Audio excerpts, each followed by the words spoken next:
Olá, a paz do Senhor. Neste domingo estudaremos a lição de número 5, com o tema Jesus é Deus. A leitura bíblica em classe está no Evangelho de João, no capítulo 1, dos versículos de 1 a 4, capítulo 9, versículo 14. A palavra-chave é Emanuel. E vamos abordar nesta lição a doutrina bíblica da divindade de Jesus, a heresia que nega a divindade de Jesus, implicações do arianismo na atualidade. A divindade de Cristo é revelada em toda a Bíblia, não apenas no Novo Testamento. Isaías, o profeta messiânico, anunciou aproximadamente em 735 a.C. a vinda miraculosa do Emanuel, cuja tradução literal é Deus conosco. Jesus, o Deus encarnado, veio como prometido, cumprindo toda a Escritura. O apóstolo João, como judeu, monoteísta, instruído na sinagoga, não está apresentando um novo Deus, mas colocando o Verbo dentro da divindade dos seus antepassados. O apóstolo não admitia, em hipótese alguma, outra divindade, senão só e somente só o Deus Javé de Israel.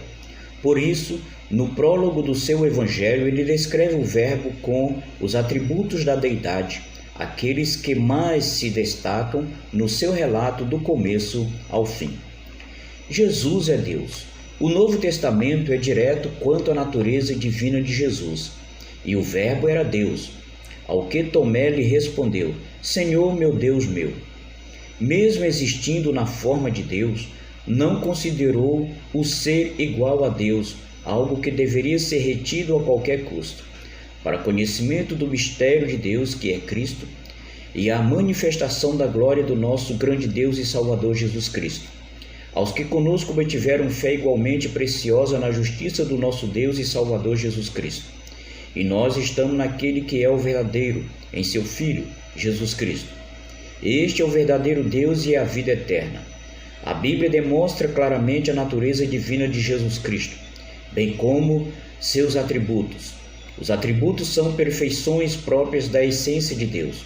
Os atributos absolutos ou incomunicáveis são exclusivos da divindade, como onipotência, eternidade, onisciência e onipresença. O Senhor Jesus Cristo é, desde a eternidade, o único Filho de Deus e possui a mesma natureza do Pai, como afirmam os credos. Consubstancial com o Pai, da mesma substância com o Pai, qualifica a unidade de essência do Pai e do Filho. Jesus diz: Eu e o Pai somos um.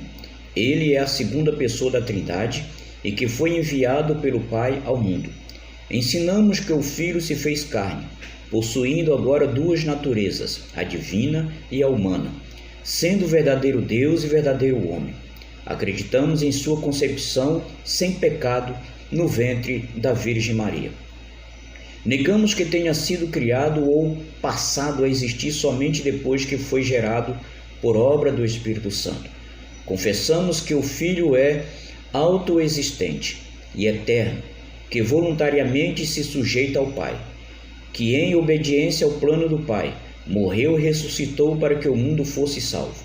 Os primeiros a negarem a divindade de Jesus foram os ebionitas, seguidos pelos monarquianistas dinâmicos. Mas a heresia principal que abalou os fundamentos da igreja foi o arianismo. O termo arianismo vem de Ário, o expoente dessa doutrina em Alexandria. A partir do ano 318, ele negava a divindade de Cristo e o considerava como um Deus de segunda categoria. Ário rejeitava a eternidade do Verbo. Embora defendesse sua existência antes da encarnação, recusava que fosse ele eterno com o Pai, insistindo na tese de que o Verbo foi criado como primeira criatura de Deus. A palavra de ordem arianista era: houve tempo que o Verbo não existia. Arianismo foi a heresia fermentada por um presbítero do quarto século chamado Ário. Negando a divindade de Cristo, ensinava ele ser Jesus, o mais elevado dos seres criados. Todavia, não era Deus. Por este motivo, seria impropriedade referir-se a Cristo como se fora um antidivino. Para fundamentar seus desvaneios doutrinários, buscava desautorizar o Evangelho de João por ser o propósito desta escritura, justamente mostrar que Jesus Cristo era de fato o Filho de Deus. A tradução do Novo Mundo, por exemplo, do arianismo, há um movimento religioso que usa a Bíblia fora do contexto por meio de uma versão exclusiva das Escrituras, denominada de tradução do Novo Mundo. Trata-se de uma versão tendenciosa. Os movimentos orientais, nenhum deles reconhece a divindade de Jesus, e para os panteístas monistas não existe trindade e nem Jesus. O movimento Hare Krishna, por exemplo, nega a divindade de Jesus e nem acredita que ele seja o Salvador, pois vê o Senhor Jesus como um mero guia espiritual e uma das inúmeras encarnações de Krishna.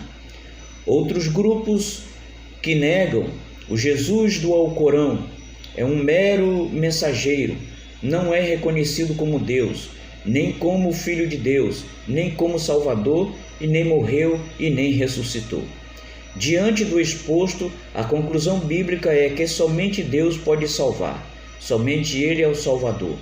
Se o Senhor Jesus não é Deus, logo não pode ser Salvador.